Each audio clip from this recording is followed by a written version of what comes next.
that are we dealing with a situation whereby things have gone quiet because there has been a word from government, but what are the issues that we still have to deal with when it comes to school unrest? And that we saw in the last couple of days that the ministry did come out and pronounce itself in various things, that schools are not going to close.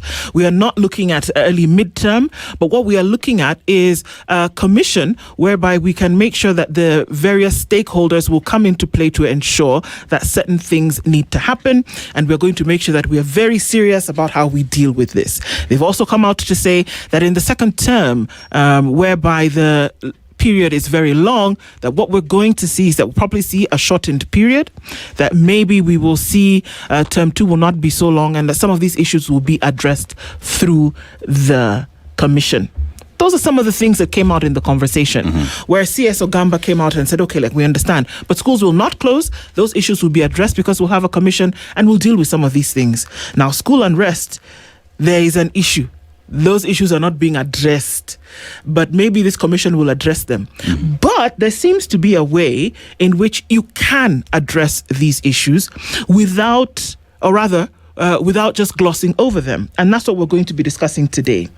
That can we handle or manage school unrest through the role of peer mediation? And joining us in studio this morning is James Mang'erere, who's an advocate of the High Court and joins us in the hot seat of the Situation Room this morning. Good morning. Good morning. How are you doing? Fine, thank you. Karibu sana. Asante sana. Good to see you. Yes. We're going to get into this thing because we even saw a video the other day of a parent who heard that his child was one of those who was purporting to bring drama and decided to whip her in the full glare of daylight and everybody watching. And perhaps we say that's not the way to go about it. But I'm sure we're going to go into some of these things. But for what you're saying, mediation has a role to play here. So let's talk about that. Before we get into that conversation, Dennis is going to share today's proverb. We'd love to get your interpretation of it. Thank you. Yes, today we are in Guinea. One thing that stands out in Guinea is that it's a rich country that has many resources. You talk about gold, diamond, bauxite as well, that is used in the production of aluminium. Let's go to the proverb. The God says, what belongs to the sheep does not involve me until the butcherman shows up. What belongs to the sheep doesn't inform me. Okay. Until the butcherman shows up. How would you interpret it? Yeah, that's a very challenging one. But what I can say is that you only identify. You don't really identify that the sheep belongs to you.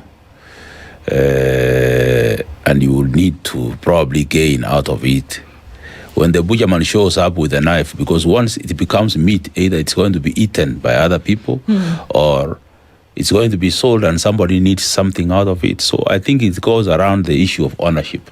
Yeah, you only discover that it's yours when it's almost becoming something that is useful. Yeah, that's how I can interpret it. Yeah. All right. Would I be wrong in saying that when we look at the school unrest, that you seem to think that one of the ways to handle this is by having a conversation? Well, I just want to say did not start yesterday. What you are saying did not start yesterday. In 1991, we had the St. Iquisito school, secondary school in Meru, where students died out of what the mess we are seeing right now. After that, there was Bombolulu girls. And all these times when these events have happened, the government has constituted commissions of inquiry. Yes. They have written reports, and either the reports have been shelved and we have moved on until another event takes place. You know, they always say that doing the same thing and expecting different results is what they call insanity. I think it's right time now Kenyans sit down and look at it. The peer mediation I'm talking about is the way of educating our young people to know how to resolve disputes when they are very young. Educating them to be emotionally mature, to be calm in situations where the disputes arise, to have techniques of resolving disputes, first of all, between themselves before the teachers come in to intervene. Last week, I attended a conference in Boston, in Massachusetts, for mediators all over the world. And this issue about what's happening in our country was being discussed in the forums. So I tried to ask the mediators, these people who have been practicing from different countries, what have they done in those countries? And the first question they asked me is, in your country, do your schools have a peer mediation program? And I told them we introduced something like that 5 years ago. We have trained a number of mediators, but it appears the government has not impressed this idea of peer mediation. Why? Probably they believe there are other ways of resolving disputes, because what I'm seeing right now in our country is everybody blaming everybody. People are pointing fingers to the parents. Others are pointing fingers to the government. Others are pointing fingers to the students themselves. And this blame game is not solving a dispute that has been ongoing for the last, from 1991, I think it's almost 20 years, with several incidents of this type.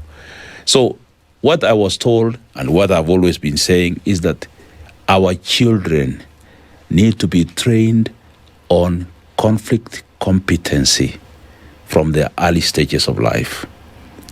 Because countries that have adopted peer mediation have realized that a lot of calm in their school environments.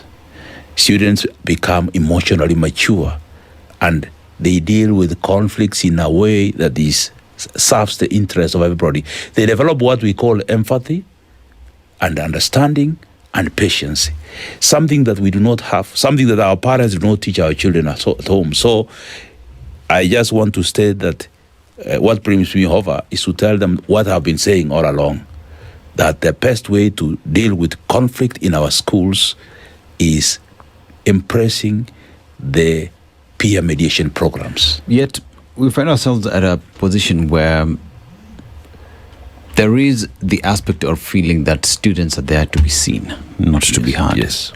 Where students are being read down or being talked at and not being talked to, because it is directions that come from one side and there is no outlet. Students don't know who to talk to because that is the society, rather the system that has been there for a very long time. Are you therefore stating that for that to change, the system, even policy, has to change and intentionally put in place an opportunity for feedback mechanism to be present? Students are human beings like anybody else. They need to be heard, valued, and respected.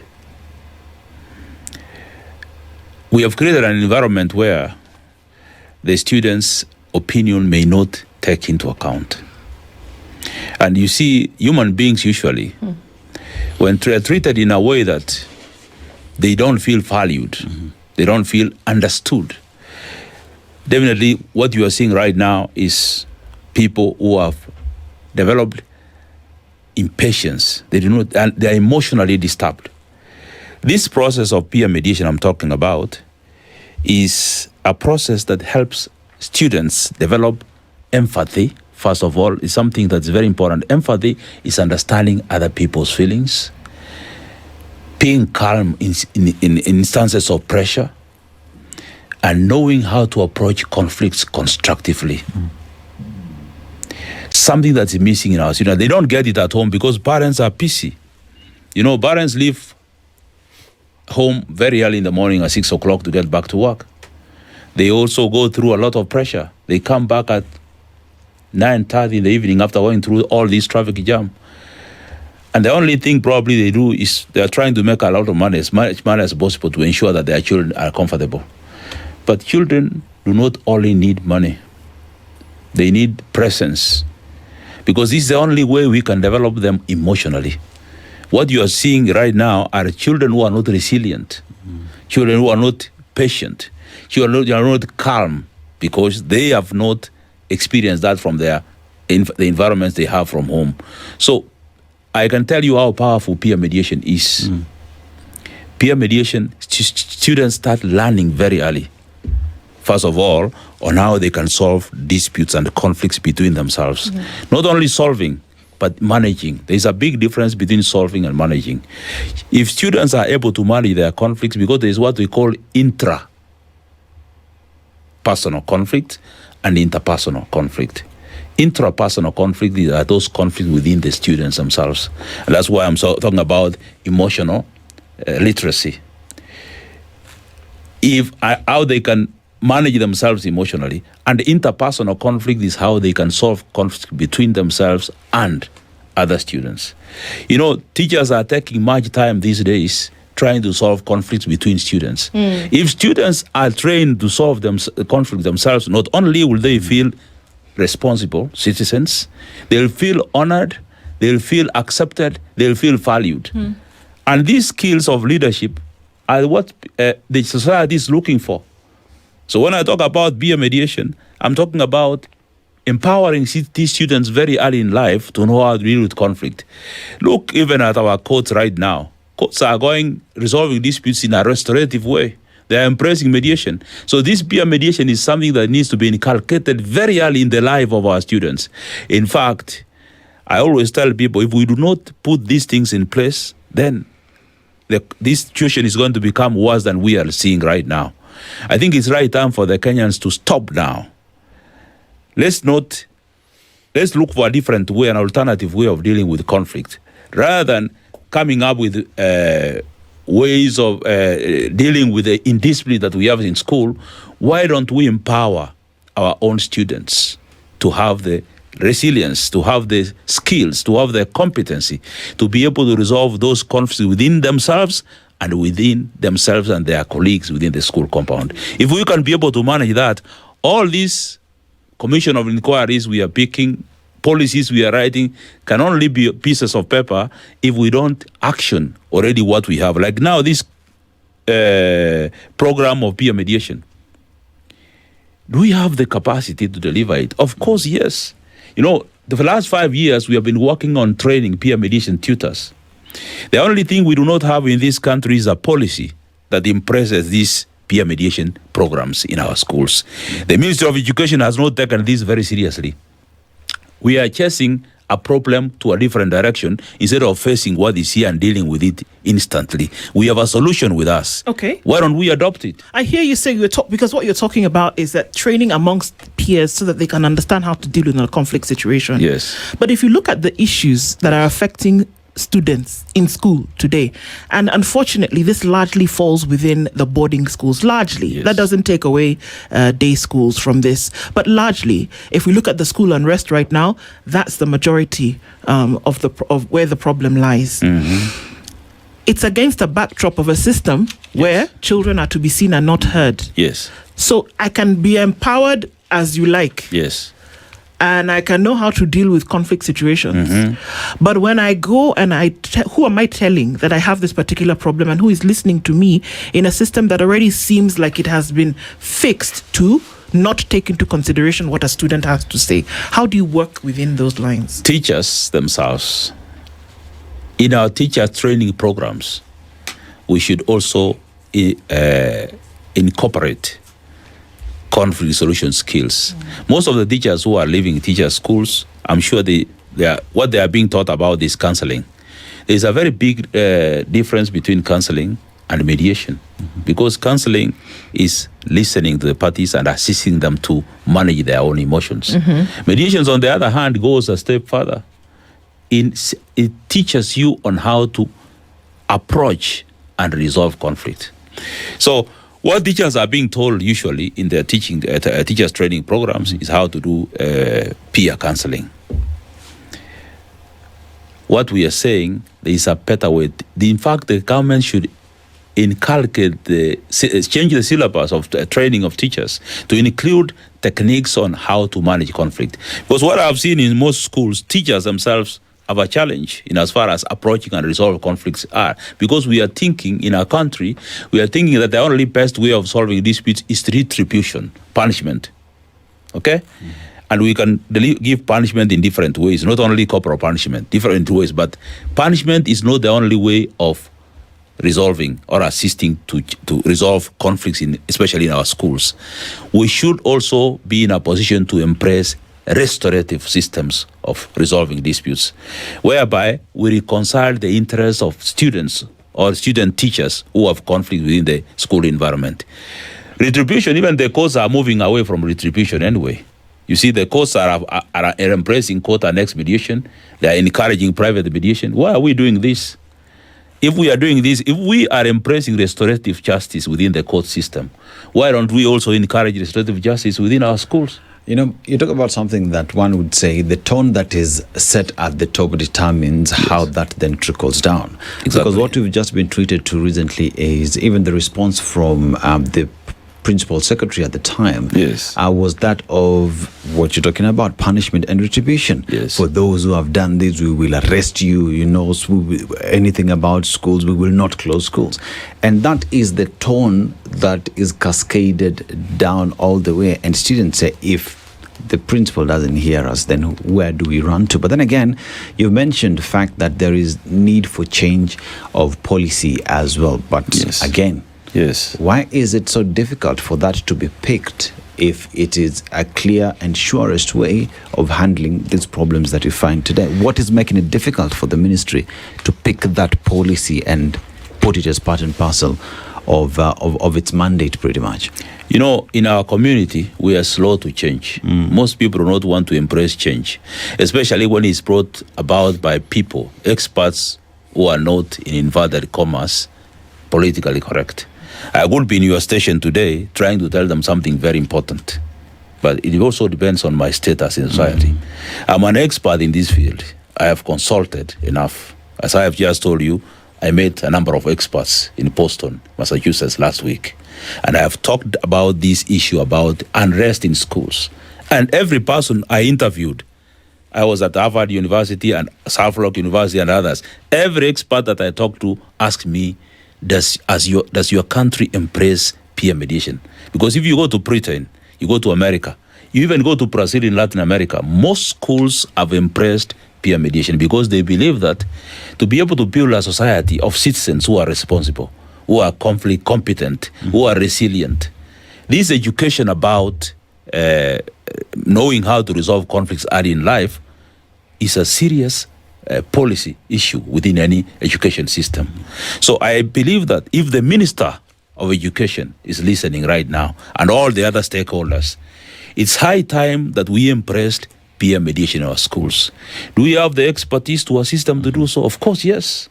Like now in MTI East Africa, we have been running a program for 5 years, training peer mediation tutors. We have a program, we have a syllabus. So it is important that as a country, it's now the right time to stop and look at it again. It's now the right time to embrace peer mediation. And we have enough expertise within the country to put these systems in place. And even people from outside are willing to help us if we want to help ourselves. But if we continue picking commissions of inquiry, coming up with reports and shelving them until another incident happens, I'll be coming to your studio again 10 years from now, and we'll be talking about the same thing. So we need to stop now and embrace this system. We are ready to roll out peer mediation to our schools, and that time is now. Not 10 years from now when 100 students have died through this unrest that we are seeing right now. Who would they be talking to? Understanding the students can bring their issues to whom? Remember that we operate within systems. Of course. Who are they talking to? When we establish a program of peer mediation in school, there are a number of things that we do. First of all, you don't go directly to the school. You either talk to the board of governors, the school management. From there, you train the teachers. Like there's a number of schools where we have trained teachers to be peer mediation coordinators. After that, we consult the parents who allow their children to be trained as peer mediators. You cannot train everybody within school, just a few students as peer mediators, who will then be identified. They will graduate and be identified to other students that when students have issues, when there are problems within themselves, they can then bring it to the peer mediation mediators through a peer mediation coordinator who is a teacher. So there is an elaborate program that can be put in school. What it requires is the support of the government. And I'm talking about the Ministry of Health, Ministry of Education. We need this Ministry of Education to embrace it as a policy. We have tried it in private schools, and it's working very well in some private schools. But that's just a drop in the ocean. It's now important that the Ministry of Education takes it as a policy issue so that we can embrace it. We can put a pilot program within our country, even for 2 years, and try to pick a few schools and put it as a pilot program. The results from that will show the ministry that this process really works. Not only does it help students become good leaders, they can transfer these skills outside the school gates to their own families. And there is no parent who will not like to see their students having these skills, being a good leader, and being able to resolve conflicts even outside the school compound once they are through with school. Yeah. So it's a value adding for the students that we have, not only for the purpose of resolving the kind of unrest that we have, but it also adds the value to the students we have all the way to university and the citizens' life outside here. Where do parents fit in this conversation? Because for a very long time, it's been seen as if parents, I've sent my child to school, here in Kazi ya Mwalimu, but in this conversation you said, we will go to schools and speak with the BOMs, who then one would say is a representative of parents, right? But for every individual parent out there, how do they fit into this so that even at their homes, they encourage peer mediation among their children? Because one would say, if it's from that basic level, then extrapolating the same would be easy. You see, I just want to take you back and ask you how a parent feels. You just told me a few minutes ago that a parent went to school and identified one of his daughters as being part of the people who are planning to burn up the school. And they had to beat them up. Yeah. Parents are really disappointed when they find that one of their daughters or sons was involved in arson and other students have died. That thing really haunts the parents and they feel helpless. So I'm thinking we have a way of ensuring that we can empower our students to be able, first of all, to be calm, resilient, under pressure, and also be conflict competent. Not only will it save our parents from the kind of situation that they find themselves in, it will empower their own children not to be involved in these heinous acts, because the lives of those children are permanently affected. The lives of the parents are permanently affected, because when you send your son or daughter to school, what you are expecting is to see a person who is success. You are looking for success. There's nobody who is more interested in the success of their children than their parents. So you have paid school fees, you have bought all the books, and you believe that your child will graduate from school and become an important person in society. You only receive a call one morning and you'll be told that your son or your daughter was involved in arson and other students have died. That is heartbreaking for the parents. To avoid a situation like that, I think the people who should support peer mediation are the parents. Even if they are told to pay some money to ensure that their children are trained to become peer mediators. This is a skill that the children can carry home after school. This is a skill that can make their children more confident, more resilient, more calm, have empathy, and grow into responsible citizens in the future. So it's important that parents themselves embrace this and support the Ministry of Education and the teachers, even private schools, to ensure that we put these systems in place. And that time is now, not 10 years from now when we have 200 students dead. Some questions may come in because it would seem as though a similar thread of these issues runs from institution to institution. Yes. And we've heard them. I mean, in the last couple of weeks, we've heard them over and over again. The quality of food, the quantity of food, the method of discipline, not enough books in school for them to be able to do their job, overcrowding in some of these spaces. These are the things that these students are complaining about. That means they operate in a system that has already established a certain way of doing things. Now, Mang'erere, I can come to you and say it in the politest way possible.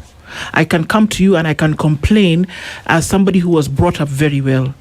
But if the system has already been set in a certain way, I would imagine that there's very little I will say, no matter how rude or how politely I say it or bring it up, because these are some of the things that peer mediation does train on. Yes. But those are the things that I have issues with. How do you turn those things around if the system is not willing to change them or hasn't changed them in years? And mind you, these issues that we talk about occur in the second term. In the second term. It's interesting because I said I'm actually going to go and check and see, did we see fires coming up in first or third term? And we didn't. From what I know and what I have seen, even read in your newspapers, it usually occurs when students are almost starting to do their exams and they are under pressure. So we are not saying that peer mediation will eliminate the overstretching of students in institutions, or improve the infrastructure in schools, or improve the kind of foods that they eat. Those are challenges that most schools are facing. But what I'm saying is this: even when students complain, the way they deliver their message, when they are trained, it will not occur in such a way that it can cause turmoil in schools. In fact, when we train students, not only students, because we also train teachers who handle those students, then they find better ways of resolving this, because then they are able to understand other people's feelings. Let me tell you one thing about conflict. Conflict sometimes is about perception. If I draw a W in front of me here, it's a problem. And I ask you what type of letter I've drawn. You, without thinking, you will tell me it's an M. And if I ask your friend on the other side, he will tell me it's a 3. If there was somebody on this side, he will say it is an E. None of us is stupid or crazy. We are all right from our own perspective. We have put a lot of pressure in our schools because we do not have enough infrastructure. Sometimes the food is bad because that's what the school can afford, according to the fees that is available. But this is a problem that we know exists. What do? Do we send our children home? Do we ban the school? Is that the best solution to resolve the dispute? The issue is that our children will be taught to be calm under pressure, because we know those pressures exist, to be resilient. And you see, as teachers try to find better ways of managing a very difficult situation, you'll find that students who have already been trained in peer mediation can be on board to work together to find solutions together with the teachers. Those ones that are available. You make a bad situation better by working with the students in a collaborative way.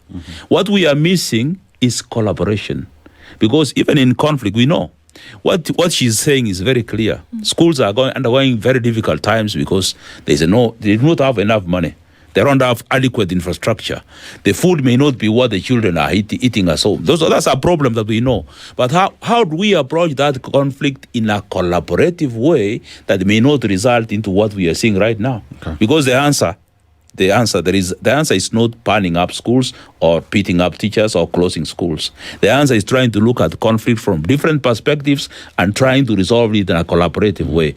And the only way we can solve those conflicts in a collaborative way is having both parties being conflict competent, both the students and the teachers. So if we are training students, teachers equally require some kind of training on how to approach conflict, because you may have very resilient students and very highly conflict incompetent teachers.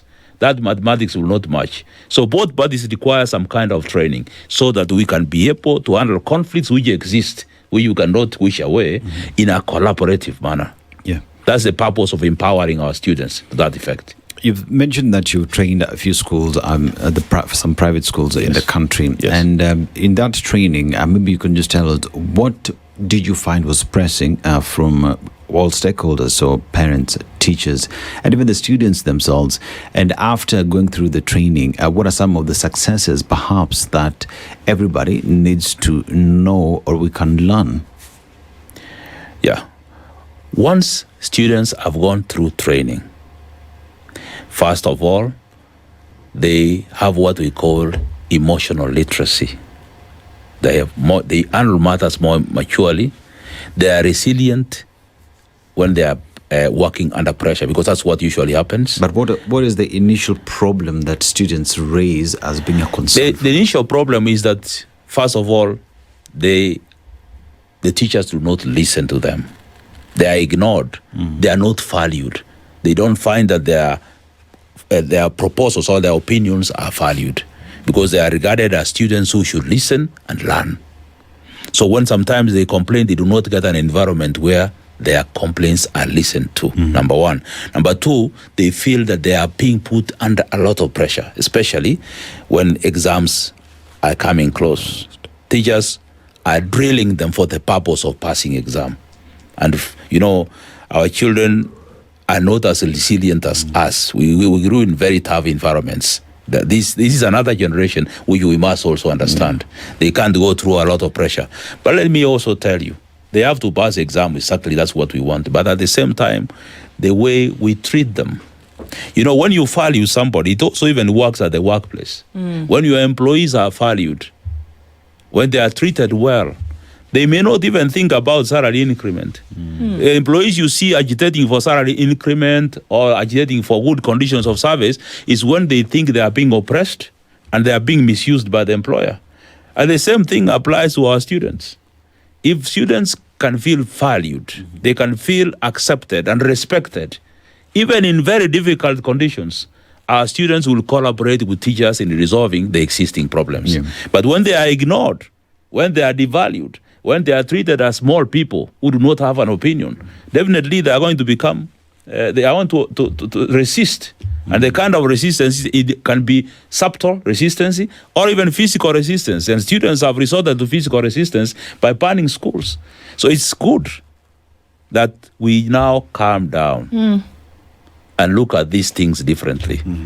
That's what brings me to your studio, and I hope people are listening. I have done research. I've gone through other countries where these programs are being implemented. They are working very well. And now, at least, it's a matter of building capacity and getting collaboration with from the Ministry of Education, getting funding from donors, and we put this thing down into practice. And the time is now. In those schools that you've taken the message, right? Yes. Now that it's been received and is being implemented. Yes. What are some of the changes that one would say are like the immediate wins that those schools have managed to tell you that this is the change that we see of the training that you brought? The playgrounds are calmer. Classes are calm. You can see the peace we use within the dormitory. There are fewer expulsions, fewer suspensions. Teachers get more time to concentrate on teaching than resolving petty issues within the students, because students are capable of doing it on their own. The advantages are so many, only that we have not sensitized the public to see that. So those schools that have embraced peer mediation, even the performance is better, because students are confident, they are able to concentrate, because they have lesser problems and they are able to withstand pressure most of the time. Because of the training. And so you can actually see that it's not just teaching students on this peer education to realize how you can actually solve conflicts better, but that on the other side as well, that those who administer the process, those who are vanguards, saying that, you know, we are the ones who are the stakeholders here caring for these children, that we also need to understand where they're coming from. We train them too. So it's not only limited to students. When we are putting a program in school, we train the teachers. Sometimes we sensitize the board of governors and the parents also. Parents need to understand the importance of this. So we have a seminar with the parents before we bring this process in place. So it's a multi-stakeholder thing. Once this thing has been accepted and impressed, and you have sensitized all the parties enough, it flows. Is there enough time? Because they say that it takes twice the amount of time to unlearn something that has been learned.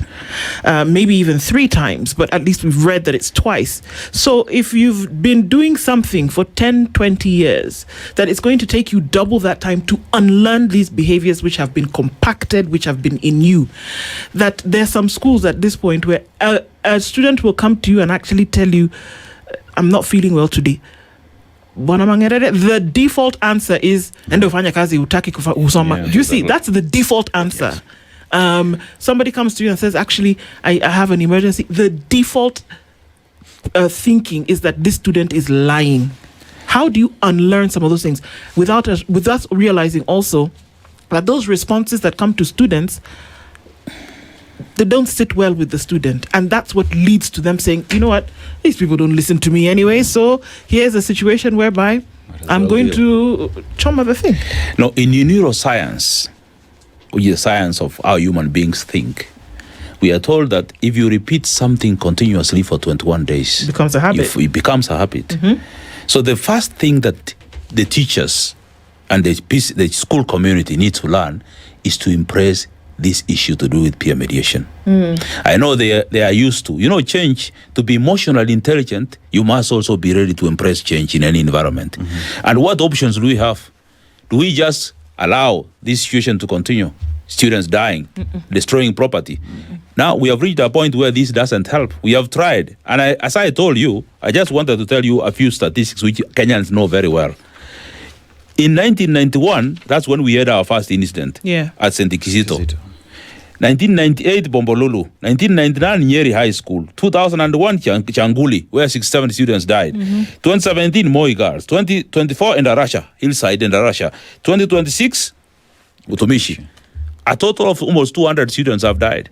And are those deaths not enough to now tell people that we have to have things changed? And of course, there are multiple other incidents where people may not have died, but that property was destroyed. But I mean, there are at least 50 other schools that have gone through damage through fire because of these same things. Exactly. And that's why I'm saying it's high time now we sit down a little. Even in your own household, if you see something is not working, I think you step aside a little and look at it differently. Right now, I know you have said there's those teachers who believe that the corporal punishment is the only way that works in schools. And I've heard so many parents saying, let's go back to where we were. Or close down boarding schools, Let me tell you, corporal punishment doesn't help at all. And this has been discovered. Most countries in America, if you cane somebody's child, you go to jail. And we don't have such things happening. What we need to do is to embrace the culture of tolerance. That's the most important thing. Number one. Number two, let's realize that we can only resolve disputes through collaboration. Let's make our parents, our teachers, and our students conflict competent. Because unless we realize that, if we still insist that children must be caned, they must be punished, they must be put under pressure, we'll just continue with this same trend. And when I began this interview, I told you, if we continue doing things the same way and expecting different results, it is clear insanity. So do Kenyans wish to continue with insanity, or do we want to change things and have these things stopped? The time for stopping this mayhem is now, if they listen. And we have the capacity to do that. We are ready to assist the government and the Ministry of Education put these systems in place. And we have been working, though people have not been knowing, we have been working at the background, training tutors, training students in peer mediation. So if the ministry wants to run this program and run it now and put this mayhem to the end, we can do it right now. But if we still believe we can continue writing reports and constituting commissions and taking a cup of tea in hotels, coming up with reports which you do not implement, let's continue doing so, and we continue seeing many more students dying and many institutions being burned to the ground. Time to stop is now. You see, you've talked about implementation. Yes. And implementation is where the crux of the matter is. Yes. Because, like you rightfully said, from 1991, we've seen several committees that have been put in place, task forces, to look into the problems. Yes. And every other task force's report has had similar reports with the relevant implementation mechanisms to change the situation. Yes. But implementation has remained being zero. What you're talking about now is a new structure, a new way of looking at things that again would call for implementation of the same from a government policy level. You know, why do I say that? Because if we're talking about peer mediation, where, for example, students have said, in my home, my parents don't feed me weevils. When I come to school, I don't want to eat weevils. And the mediation committee has arrived at a conclusion that the source of the problem we have is because the students are being fed weevils and they have a problem with that. It is escalated. But at the end of the day, the government has to plug in and ensure that capitation gets to school on time and it is enough so that schools are able to procure good food for the students. It is a chain. It's a chain reaction that we've just sorted there. Therefore, government must be plugged in. How likely is that to happen when it comes especially to the implementation? What I'm talking about, the first thing is recognition by the Ministry of Education. That's the most important thing. The Ministry of Education, if it does not have the capacity to handle this, it should signpost schools to peer mediation institutions that can be implemented outside there. We can work in collaboration. Number two, they should give guidance to schools on how to implement these programs, because governments are there to put up policy. That does not, because we can solve the dispute by getting good food in our schools. But good food does not mean that the exams are not coming next week, and therefore we are under pressure. We can even create rice. We can make our schools like hotels.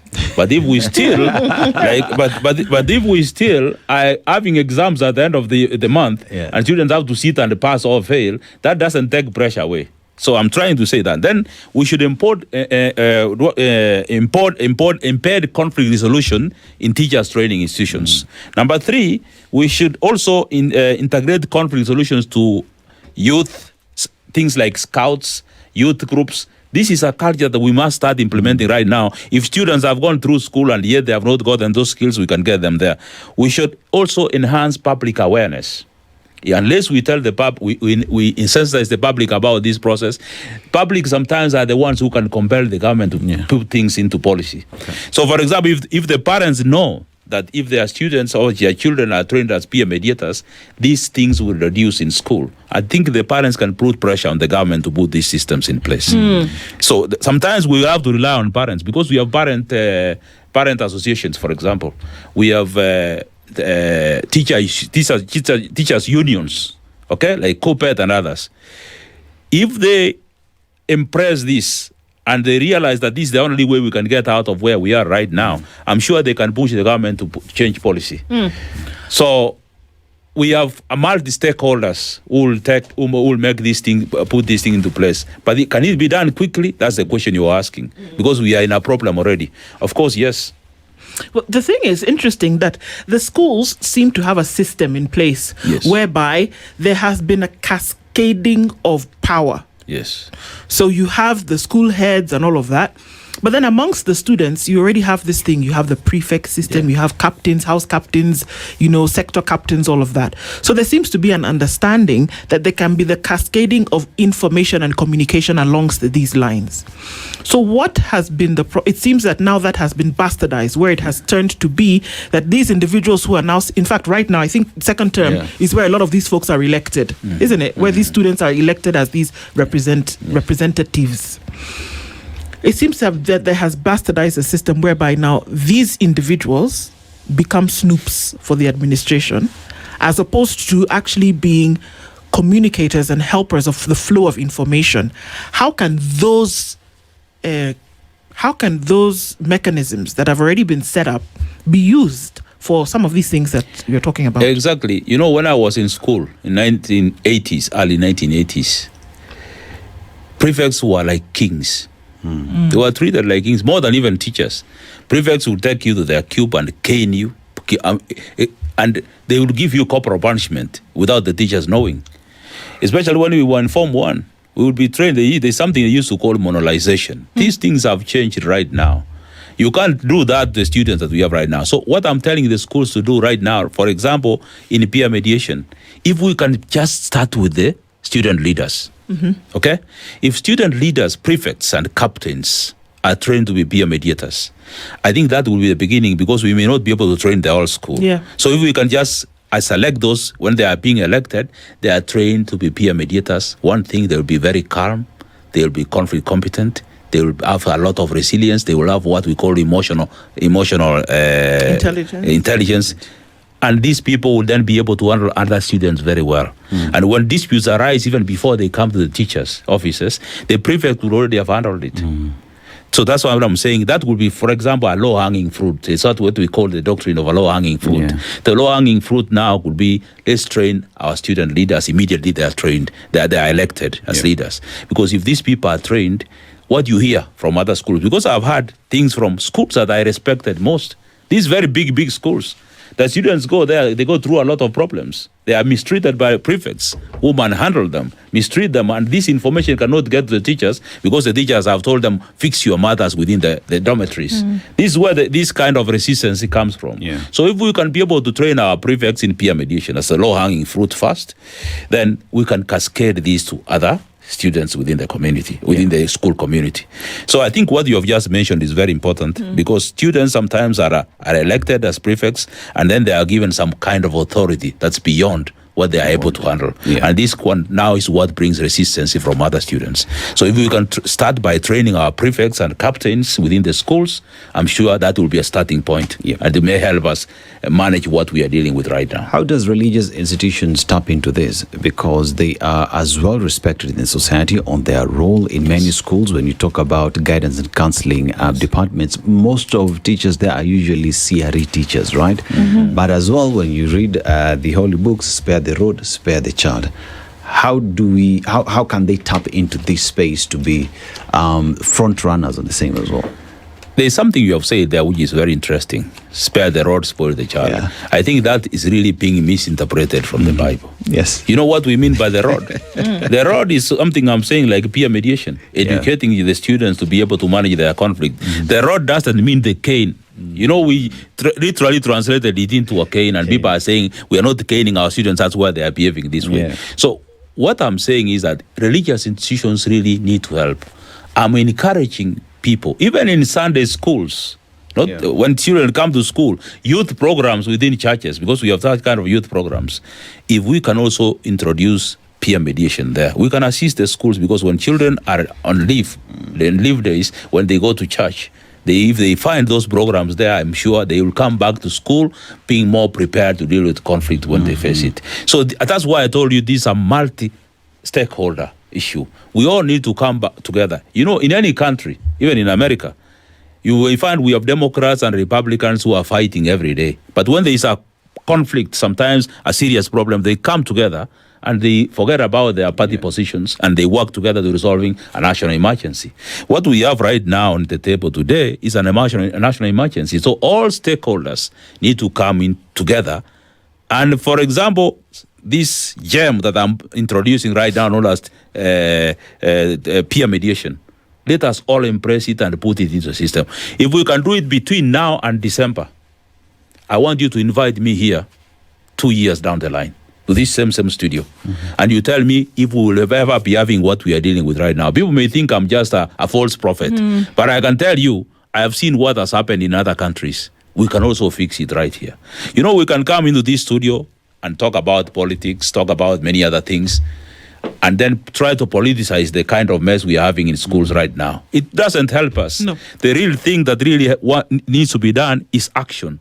We have what to do, and the solution is educating, empowering, and valuing our students in school on how to resolve conflicts in a productive and collaborative way. Once we fix that, we fix the problem, and we shall not be talking about it again. Absolutely. No other student will die, no school will be banned, so long as the children really understand who they are and how to deal with conflict. Definitely must be considered and taken, and we're glad that you're able to share a lot of these things with us this morning, because for everything there's a solution. Yes. And other things may have been tried and didn't work. Yes. Perhaps it's time.